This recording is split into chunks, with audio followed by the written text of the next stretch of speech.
kalbos apie pažangą. Kur jį, ką jį duoda? Ar žmogus laimingesnis savo protėvius? Laimingesnis. Civilizacija atvėrė jam pasaulį. Ir kas iš to?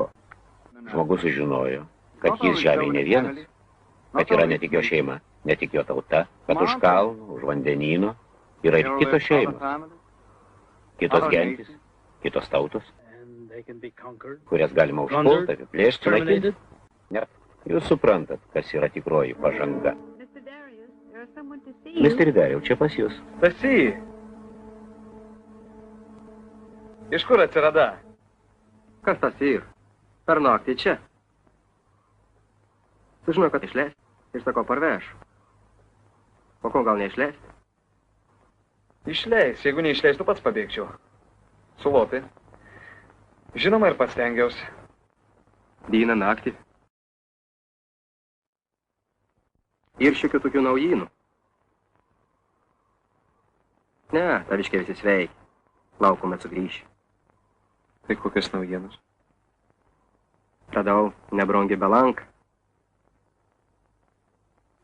Tekėt negaišt, gal kas kits pačiu.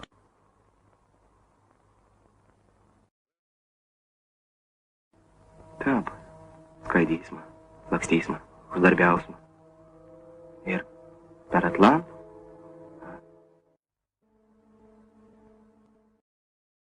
Vyra lakstys po Lietuvių koloniją įsirinks auką. Apsiskelt, apsigarsint. Ta kap vyra. Kom galvojat? Bet kartu per Atlantą taisys mus.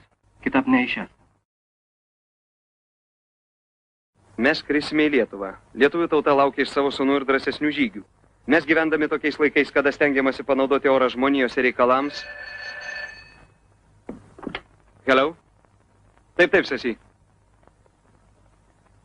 Tuojau.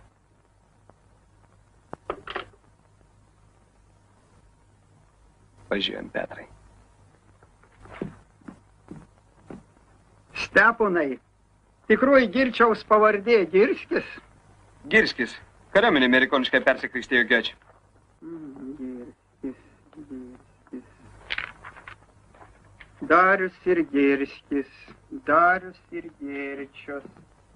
Darius ir Girčius. Ko čia kartuoji kaip papūga? Abu lietuviai pavardės kaip pavardės, o kartu neskamba.